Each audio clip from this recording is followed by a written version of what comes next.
नमस्कार, स्वागत है आप सभी का अपने YouTube चैनल एनसीईआरटी विथ जूही पे। आज की क्लास में हम देखने वाले हैं आरआरबी ग्रुप डी के 3 फरवरी 2026 के फर्स्ट शिफ्ट में पूछे गए विज्ञान के महत्वपूर्ण प्रश्नों को। ये प्रश्न आपके लिए कितने महत्वपूर्ण हैं, आप इसके प्रश्नों के लेवल को देख करके समझ सकते हैं और यह आगामी परीक्षाओं के लिए भी आपके लिए बहुत फायदेमंद होंगे, इसलिए वीडियो को पूरा जरूर देखें। चलिए हम प्रश्नों की शुरुआत करते हैं। पहला प्रश्न है, पुष्पी पादपों में निषेचन के बाद क्या होता है?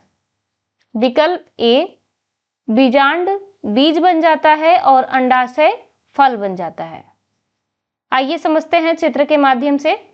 ये रहा पुष्प, निषेचन हुआ तो अंडाशय है और बीजांड है, तो बीजांड क्या हो गया? बीज बना तथा अंडाशय में फल बना।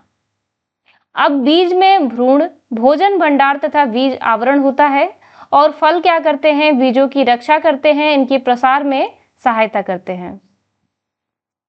अगला प्रश्न है, निम्नलिखित में से कौन सी गतिविधि को जीवन की परिभाषित विशेषता के रूप में नहीं लिया जा सकता? विकल्प बी, चलने या दौड़ने जैसी दृश्यमान गतिविधि। जीवन की मुख्य विशेषताएं क्या हैं? कोशिकीय संगठन, उपापचय क्रिया, वृद्धि, प्रजनन, उत्तेजनाओं के प्रति प्रतिक्रिया, समस्थिति जिसे होम्योस्टेसिस कहा जाता है तथा अनुकूलन। ये क्या है? जीवन के मुख्य विशेषताएं हैं। चलना या दौड़ना जैसी गतिविधि जो है ये अभी जीवों में नहीं पाई जाती, जैसे कि पुष्प वगैरह में, फल पौधे वगैरह में नहीं पाई जाती। पौधे यहाँ से वहां चलने या दौड़ने का कार्य नहीं करते हैं, इसलिए इसे जीवन की परिभाषित विशेषता नहीं माना जा सकता। ठीक है, तो आपने जाना कि जीवन की विशेषताएं क्या हैं? कोशिकीय संगठन, वृद्धि, श्वसन, उत्तेजना के प्रति प्रतिक्रिया, प्रजनन, ये जीवन की मुख्य विशेषताएं हैं। ठीक है, अगला प्रश्न है, 4 किलोग्राम द्रव्यमान की एक वस्तु पर 2 सेकंड की अवधि के लिए एक नियत बल कार्य करता है। यह वस्तु के वेग को 2 मीटर प्रति सेकंड से बढ़ाकर 8 मीटर प्रति सेकंड कर देता है। लगाए गए बल का परिमाण क्या है? सबसे पहले तो समझते हैं इसमें क्या क्या चीजें दी गई हैं। तो द्रव्यमान कितना दिया गया है? 4 किलोग्राम। प्रारंभिक वेग कितना है? 2 मीटर प्रति सेकंड और अंतिम वेग कितना है? 8 मीटर प्रति सेकंड। समय कितना दिया गया है? 2 सेकंड। आइए इसको हल करते हैं। त्वरण A बराबर क्या होता है? V माइनस U अपान T। तो प्रारंभिक स्थिति कितनी है? अंतिम वेग कितना है? 8 और प्रारंभिक वेग कितना है? 2। तो 8 में से 2 घटाया कितना आया? 6/2। आंसर कितना आया? 3 मीटर प्रति सेकेंड स्क्वायर। अब बल F बराबर कितना होता है? ma। तो यहां से सूत्र कितना निकल के आया? 12 न्यूटन। ठीक है, A आपने यहां से प्राप्त किया 3 और M कितना दिया हुआ है? 4। तो 4 का 3 में मल्टीप्लाई किया कितना आया? 12। तो बल कितना प्राप्त हुआ? 12 न्यूटन। आपसे पूछा है ना बल का परिमाण कितना है, तो कितना आया? 12 न्यूटन। अगला प्रश्न है, निम्नलिखित में से कौन सी संरचना वृक्क में मूत्र निस्यंदन इकाई के रूप में कार्य करती है? आंसर है नेफ्रॉन।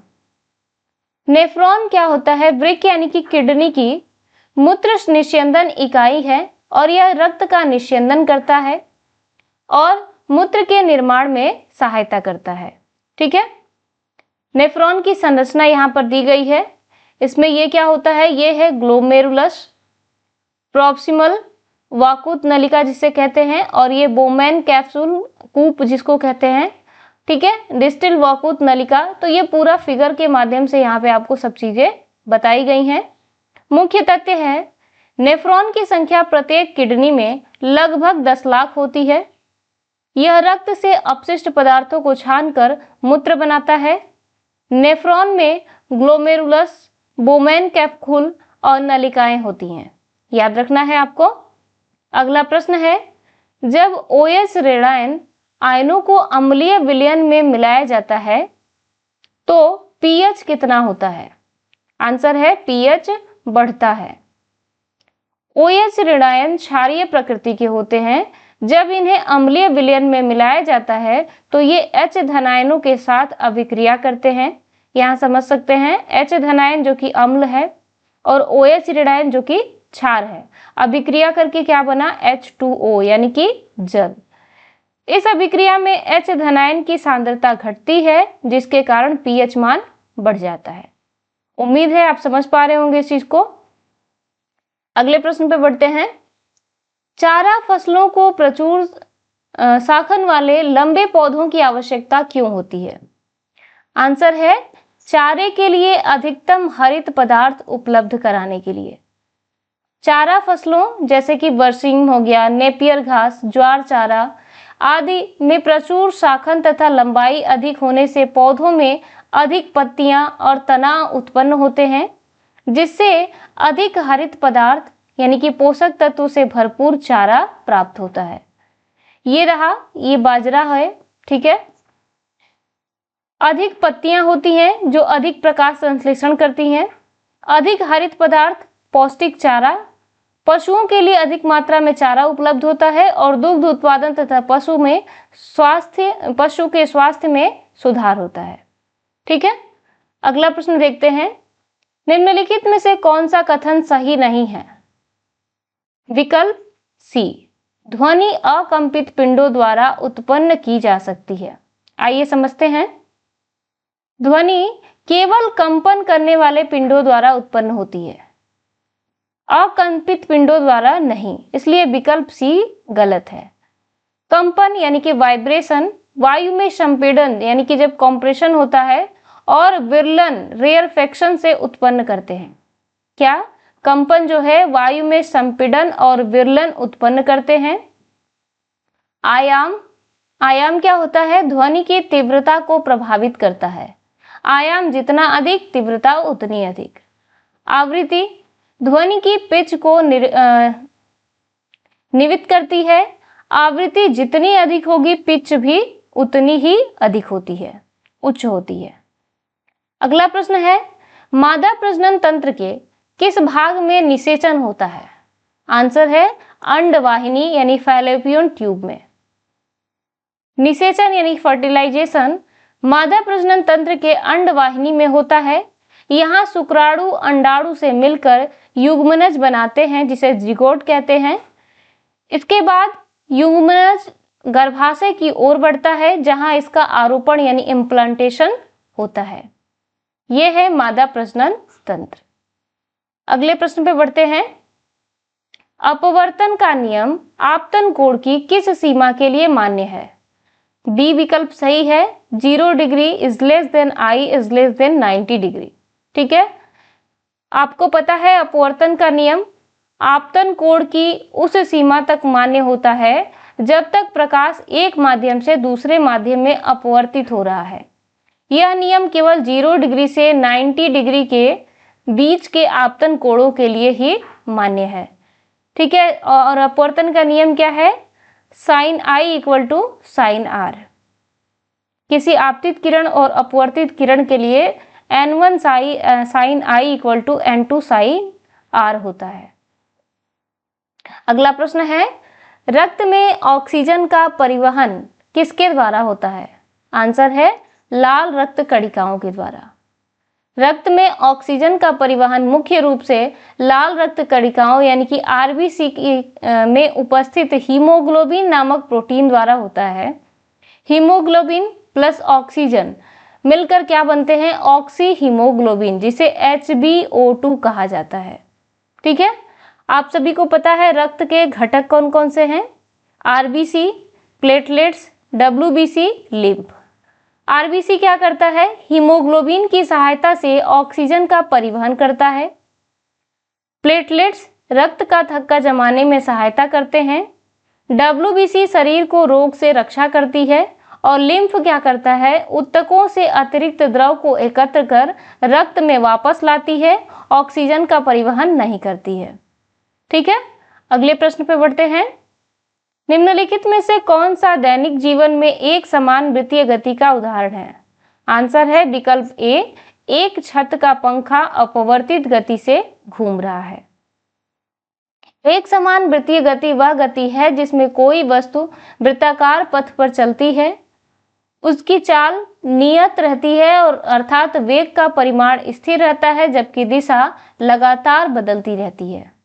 ठीक है, दैनिक जीवन में उदाहरण है एक छत का पंखा जब एक समान गति से घूमता है, तब पंखे के पत्ते वृत्ताकार पथ पर चलते हैं। ये क्या है? वृत्ताकार पथ है जिस पर पंखे के जो पंखे होते हैं वो क्या होते हैं? इस पे घूमते हैं, उनकी चाल नियत रहती है, इसलिए यह एक समान वृत्तीय गति का उदाहरण है।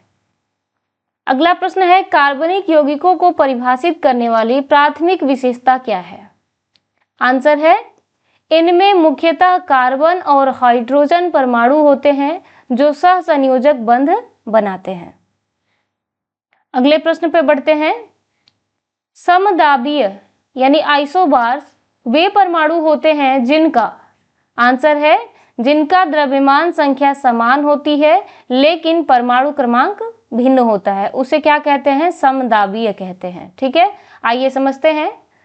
समदाबीय वे परमाणु हैं जिनकी द्रव्यमान संख्या समान होती है लेकिन परमाणु क्रमांक भिन्न भिन्न होते हैं, अर्थात उनके नाभिक में प्रोटॉन की संख्या अलग होती है लेकिन न्यूक्लियानो यानी कि प्रोटॉन प्लस न्यूट्रॉन की कुल संख्या समान होती है।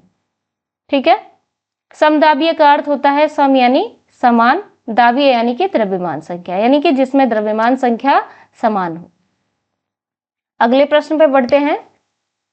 निम्नलिखित में से कौन सा यौगिक का अणु है? आंसर है विकल्प डी, H2O। यौगिक दो या दो से अधिक भिन्न तत्वों के परमाणु से मिलकर बने होते हैं जो निश्चित अनुपात में रासायनिक रूप से संयोजित रहते हैं और इनका एक निश्चित सूत्र होता है। बाकी का आप देख सकते हैं, ये हीलियम है, ये नाइट्रोजन है, ये ऑक्सीजन है, लेकिन H2O क्या है? ये एक यौगिक का उदाहरण है और बाकी के सभी क्या है? तत्व हैं। ये एक ही परमाणु वाला तत्व है He। ये समान तत्व के दो परमाणु का अणु है N2। O2 जो है समान तत्व के दो परमाणुओं का अणु है और H2O क्या है? हाइड्रोजन और ऑक्सीजन के परमाणु निश्चित अनुपात यानी कि 2:1 में रासायनिक रूप से संयोजित यह एक यौगिक का अणु है। उम्मीद है कि सभी विकल्पों को आप समझ पाए होंगे। अगले प्रश्न पे बढ़ते हैं। निम्नलिखित में से कौन सी द्विस्थापन अभिक्रिया है? आंसर है विकल्प डी, AgNO3 प्लस NaCl अभिक्रिया करके AgCl प्लस NaNO3। आइए समझते हैं। द्विविस्थापन अभिक्रिया क्या होती है? तो द्विविस्थापन अभिक्रिया वह होती है जिसमें दो यौगिक आपस में अपने अपने आयनों का परस्पर विनिमय करते हैं और दो नए यौगिक बनाते हैं। यहाँ पे देखिए, ये AgCl यानी कि सिल्वर क्लोराइड और NaNO3 यानी कि सोडियम नाइट्रेट, ये दो यौगिक बनके तैयार हुए हैं। आइए समझते हैं इन चीजों को, सभी विकल्पों को। विकल्प ए में है विघटन अभिक्रिया, एक यौगिक टूटकर दो यौगिक बनाता है। ये एक ही यौगिक है और दो यौगिक बने हुए हैं। विकल्प बी में एकल स्थापन अभिक्रिया, जिसमें Zn और Cu को विस्थापित करता है। Zn जो है Cu को विस्थापित कर रहा है। विकल्प सी में संयोजन अभिक्रिया, दो तत्व मिलकर एक यौगिक बनाते हैं। यहाँ पे दो तत्व हैं Mg और O2 और मिलकर एक यौगिक बना रहे हैं। और आपने क्या जाना द्विविस्थापन अभिक्रिया में कि दो यौगिक आपस में अपने अपने आयनों का परस्पर विनिमय करते हैं और दो नए यौगिक बनाते हैं। इस हिसाब से विकल्प डी जो है सही है। अगले प्रश्न पे बढ़ते हैं। यदि किसी इंजन की शक्ति 2 गुनी कर दी जाए जबकि समय स्थिर रहे तो किया गया कार्य क्या होगा? आंसर है 2 गुना हो जाएगा। शक्ति को किया गया कार्य प्रति इकाई समय के रूप में परिभाषित किया जा सकता है। P = क्या होता है? W/T। यदि समय स्थिर रहे और शक्ति 2 गुनी कर दी जाए तो कार्य भी 2 गुना हो जाएगा। मान लीजिए प्रारंभिक शक्ति क्या है? P, समय क्या है? T, तो किया गया कार्य क्या होगा? W = P/T। अब यदि नई शक्ति क्या हो गई? 2P हो गई और समय वही रहा तो नया कार्य क्या होगा? W = 2P/T यानी कि 2W। अतः यहाँ पे कार्य भी क्या हो गया? 2 गुना हो गया। ठीक है, आइए समझते हैं अगले प्रश्न को। यौगिकों के अणु, विकल्प सी, विभिन्न तत्वों के एक साथ रासायनिक आबंधन से बनते हैं। यौगिकों के अणु क्या होते हैं? दो या दो से अधिक भिन्न तत्वों के परमाणुओं के बीच रासायनिक आबंधन के द्वारा बनते हैं। इनका संगठन निश्चित अनुपात में होता है और इनके गुणधर्म इनके घटक तत्वों से अलग होते हैं, यानी कि भिन्न होते हैं। महत्वपूर्ण तथ्य क्या है, आइए समझते हैं यौगिक और अणु को। यौगिक जो होते हैं दो या दो से अधिक भिन्न तत्वों का रासायनिक संयोजन होता है, और अणु जो होते हैं यौगिकों की सबसे छोटी इकाई जो स्वतंत्र और अस्तित्व में रह सकती है, उसे हम अणु कहते हैं। ठीक है, आइए अगले प्रश्न पे बढ़ते हैं। निम्नलिखित में से कौन सा हाइड्रोजन परमाणु का समस्थानिक नहीं है? कौन सा हाइड्रोजन परमाणु का समस्थानिक नहीं है? तो आप सभी को पता है कौन कौन से होते हैं, क्या कहते हैं, ट्राइटियम, प्रोटियम तथा ड्यूटेरियम। लेकिन हीलियम जो है ये हाइड्रोजन के परमाणु का समस्थानिक नहीं है। ठीक है, हाइड्रोजन परमाणु के 3 समस्थानिक होते हैं, प्रोटियम, ड्यूटेरियम तथा ट्राइटियम। हीलियम क्या है, एक भिन्न तत्व है। अगला प्रश्न है, आवश्यक प्रचालन धारा के आधार पर एक विद्युत बल्ब और एक विद्युत हीटर को श्रेणी क्रम में जोड़ने की मुख्य हानि क्या है? आंसर है, उन्हें ठीक से प्रचालित करने के लिए व्यापक रूप से भिन्न मानों वाली धाराओं की आवश्यकता होगी। विद्युत बल्ब और विद्युत हीटर की आवश्यक प्रचालन धाराएं आमतौर पर भिन्न होती हैं। श्रेणी क्रम में जोड़ने पर दोनों उपकरणों से एक ही धारा प्रवाहित होती है, जो व्यवहारिक रूप से हानिकारक है। अगला प्रश्न है, निम्नलिखित में से कौन सा कथन जैविक आवर्धन का वर्णन करता है? आंसर है, उच्च पोषण स्तर पर हानिकारक पदार्थों की सांद्रता में वृद्धि होती है। आइए इस चीज को समझें बढ़िया से। जैविक आवर्धन, जिसको बायोलॉजिकल मैग्निफिकेशन कहते हैं, यह वह प्रक्रिया है जिसमें किसी पारिस्थितिकी तंत्र की खाद्य श्रृंखला में एक विषैला यानी हानिकारक पदार्थ जैसे कि डीडीटी या पारा आदि की सांद्रता उच्च पोषण स्तरों पर क्रमशः बढ़ती जाती है, उसे हम कहते हैं जैविक आवर्धन। तो यहाँ पे अपने विकल्प देखा कि उच्च पोषण स्तर पर हानिकारक पदार्थों की सांद्रता में वृद्धि क्या कहलाता है? जैविक आवर्धन कहलाता है। ठीक है, विकल्प का विश्लेषण कर लेते हैं। तो विकल्प ए में है कि यह सामान्य वृद्धि को दर्शाता है। ठीक है, जैविक आवर्धन को नहीं। जैविक गतिविधियों में उत्तरोत्तर वृद्धि होती है, तो यह जैविक आवर्धन को नहीं दर्शा रहा है, बल्कि एक सामान्य वृद्धि को बता रहा है कि जैविक गतिविधियों में उत्तरोत्तर वृद्धि होती रहती है। दूसरे विकल्प में है कि जैसे जैसे ऊर्जा उत्पादक से उपभोक्ताओं तक प्रवाहित होती है, उसकी मात्रा बढ़ती जाती है। तो ऊर्जा की मात्रा घटती है, बढ़ती नहीं। ठीक है, जैसे जैसे ऊर्जा उत्पादक से उपभोक्ता तक प्रवाहित होती है तो ऊर्जा की मात्रा घटती है, याद रखिएगा। विकल्प सी है, पारिस्थितिकी तंत्र में अपघटकों द्वारा प्रदूषकों को पूरी तरह से विघटित कर दिया जाता है, जबकि है कि यह अपघटन को दर्शाता है, जैविक आवर्धन को नहीं। ठीक ना, अपघटन में होता है कि पारिस्थितिकी तंत्र में अपघटकों के द्वारा प्रदूषकों को पूरी तरह से विघटित कर दिया जाता है, तो ये क्या होता है, इसको डीकम्पोजिशन कहते हैं। ठीक है, यानी अपघटन कहते हैं। और आपसे क्या पूछा गया था, जैविक आवर्धन। और जैविक आवर्धन क्या होता है, तो जिसमें किसी पारिस्थितिकी तंत्र की इस खाद्य श्रृंखला में एक विषैला पदार्थ की सांद्रता उच्च पोषण स्तर पर क्रमशः बढ़ती जाती है, उसे हम जैविक आवर्धन कहते हैं। अगले प्रश्न पे बढ़ते हैं। निम्नलिखित का मिलान करें। तो सबसे पहले हम विकल्प बी देखते हैं। पहले का क्या है, डी, और दूसरे का सी, तीसरे का बी और चौथे का ए। आइए समझते हैं। कोलेरस यानी कि बाह्य दल होता है जो पुष्प की बाहरी सुरक्षा करता है। अगला क्या है, कोरोटा। कोरोटा क्या होता है, परागकण। यह पुष्प के रंगीन भाग होते हैं जो कीटों को अपनी ओर आकर्षित करते हैं। तीसरा है पुमंग।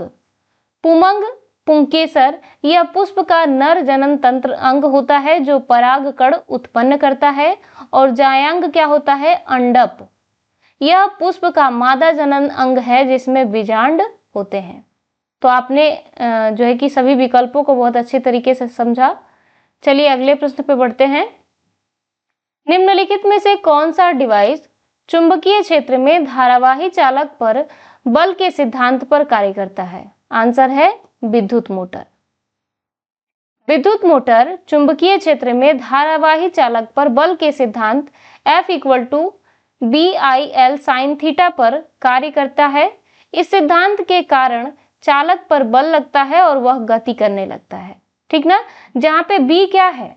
B चुंबकीय क्षेत्र की तीव्रता है, L चालक में धारा है और I जो है वो चालक में धारा है तथा L जो है वो चालक की लंबाई है और थीटा धारा और चुंबकीय क्षेत्र के मध्य का कोण है। तो आपने जाना क्या होता है इस धारावाही चालक पर बल के सिद्धांत में F = बिल साइन थीटा। अगला प्रश्न है, एक वस्तु को उत्तल लेंस के सामने अनंत पर रखा गया है, निर्मित प्रतिबिंब है? आंसर होगा फोकस बिंदु पर, अत्यधिक छोटा यानी कि बिंदु के आकार का।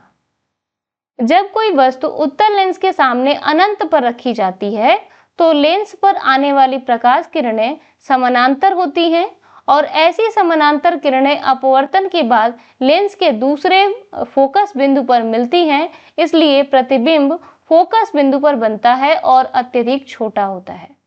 ठीक है, चलिए देखते हैं अगले प्रश्न को। किसी वस्तु को ऊंचाई से गिराया जाता है तो इसका प्रारंभिक वेग कितना होता है? आंसर है 0 मीटर प्रति सेकेंड। कैसे? तो जब किसी वस्तु को बिना फेंके ऊंचाई से गिराया जाता है तो उसे प्रारंभ में विश्राम की अवस्था में माना जाता है, इसलिए इसका प्रारंभिक वेग कितना होगा? u = 0 मीटर प्रति सेकेंड। ठीक है, प्रारंभिक वेग इसका 0 होगा और जैसे ही भूमि पर पहुंचती है तो उसका वेग बढ़ता जाता है। अगला प्रश्न है, निम्नलिखित में से क्या क्षार के साथ अभिक्रिया करके लवण और जल बनाता है? आंसर है कार्बन डाइऑक्साइड।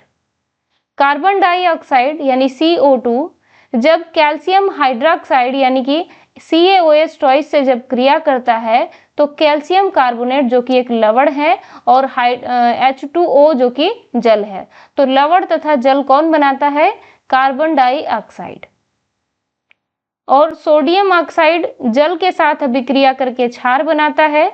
हाइड्रोजन गैस क्षार के साथ अभिक्रिया नहीं करता और कैल्शियम हाइड्रोक्साइड यह स्वयं एक क्षार है, तो लवण और जल नहीं बनाता। यहाँ आपने कुल 25 क्वेश्चन को कंप्लीट किया। उम्मीद है ये वीडियो आपको पसंद आया होगा और ये आपकी परीक्षाओं के लिए बहुत ही महत्वपूर्ण होगा। अगर आपको वीडियो पसंद आया हो तो प्लीज़ चैनल को सब्सक्राइब और वीडियो को लाइक और शेयर ज़रूर करें। मिलते हैं अगले वीडियो में एक नए टॉपिक के साथ। धन्यवाद।